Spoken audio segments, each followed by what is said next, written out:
Yo, hindi naman hip-hop yan. Kasi ang hip-hop gang. That's just ignorance, pre. Pwede tayo maglabas ng Good takes on Josh Collin versus bitter hip-hop fan on Wish Music Awards win.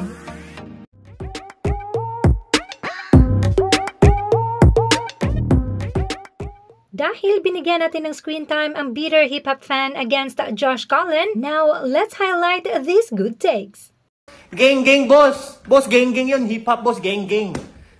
Sa totoo lang itong mga pagkakamali na ito, no, pwede siyang isalba ng simpleng Google search lang. No? Pag sinabi nating hip-hop, hindi lang siya gang. No? Kasi subgenre lang ng hip-hop yung gangsta rap. Simpleng Google lang ito. No? What is hip-hop? Makikita mo dyan, hip-hop is a cultural movement that combines music, art, and dance. Characterized by a strong beat, rhythmic sounds, and rapping. At pinakinggan ko naman yung kanta ni Josh Collin, mga pre, at malinaw naman na nagra-rap yung tao doon.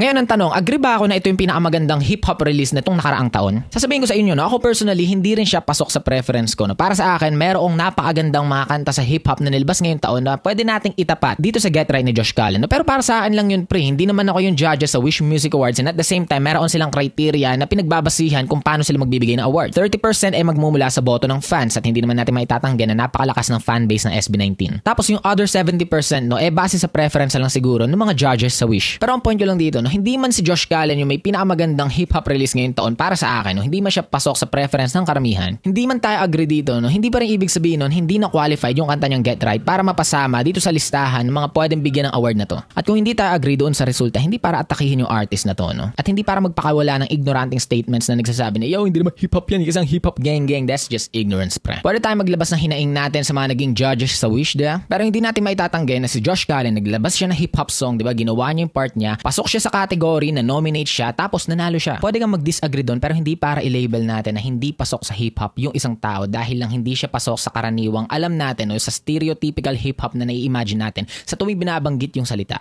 At yun lang naman mga pre. Sheesh. Ay, hindi rin namin alam, boss. So let us define hip-hop sa pinakasimpleng paraan na alam kong maiintindihan mo. Basically, nagsimula ang hip-hop sa New York City taong 1970s. Meron itong 4 key elements. Ano ba yun?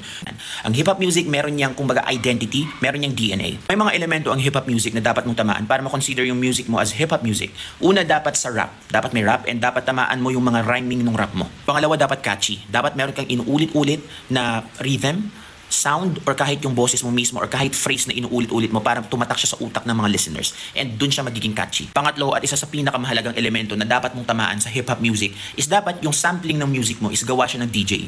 Yung production nun is gawa mismo sa computer, sa drum pads, hindi ng banda, hindi ng piano, hindi ng gitara. Pag meron kang narinig ng mga beats sa music kagaya ng that's hip-hop. Isa pa, hip-hop is an artistic way of expressing yourself. And last time kong chinek sa Google at kahit sa ang reliable source, wala akong narinig na gang bilang definition ng hip-hop. No, pag-usapan naman natin yung pinupuna mo sa music ni Josh. Pasok ba lahat ng nabanggit ko sa ginawa niya? Yes. Ngayon kung para sa'yo ay hindi deserve ni Josh yung award niya at hindi pasok sa hip-hop yung music ni Josh, ay makinig ka muna sa akin. Kung hindi ako nagkakamali, ang nagbigay ng award kay Josh ay yung Wish mismo. And guys, wag natin kakalimutan na hindi bobo ang Wish. Meron niyang committee na kung saan sila yung nagpapasok sa certain music, sa certain category. Okay? Sila yung nagsusort. Sila yung nasa music industry. Hindi yan ganun kabobo para ipasok sa category ng hip-hop yung kanta ni Josh kung hindi naman talaga pang hip-hop yun. Ngayon, kung si Josh yung nabigyan ng award, ay wag sasama yung loob natin kasi may karapatan ka rin namang bumoto. Binigyan tayong lahat ng equal chance kung sino yung iboboto mo, kung kaninong music yung gusto mo. At saka in the first place, hindi naman ginawa ni Josh yung kantang yun para lang manalo dun. Hindi naman pumasok sa isip niya na gagawin ko tong kantang to para manalo ako sa Wish sa hip-hop category. Walang ganun. Ang ginawa niya lang ay gawin kung ano yung nagpapasaya sa kanya, gumawa ng music, mag-perform. That's it. Hindi niya ine-expect yung award. Tsaka bago ko tapusin tong video na to, pwede bang maging masaya ka na lang sa kapwa mo? Diba? Bilang Pinoy, tanggalin natin sa utak natin yung pag merong someone na nakakaabot ng kung ano-ano, meron tayong masasabi. Diba? Hindi ka naman magkakapera kahit sino yung manalo dyan. Kahit sinong tao, kahit si Abi pa yung sinasabi mo, kahit yan pa yung manalo ng award, di ka naman magkakapera eh. Diba? Regardless of kanino mapunta yung award, ganun pa rin yung buhay natin. Yun lang naman yung gusto kong sabihin. Have a good day.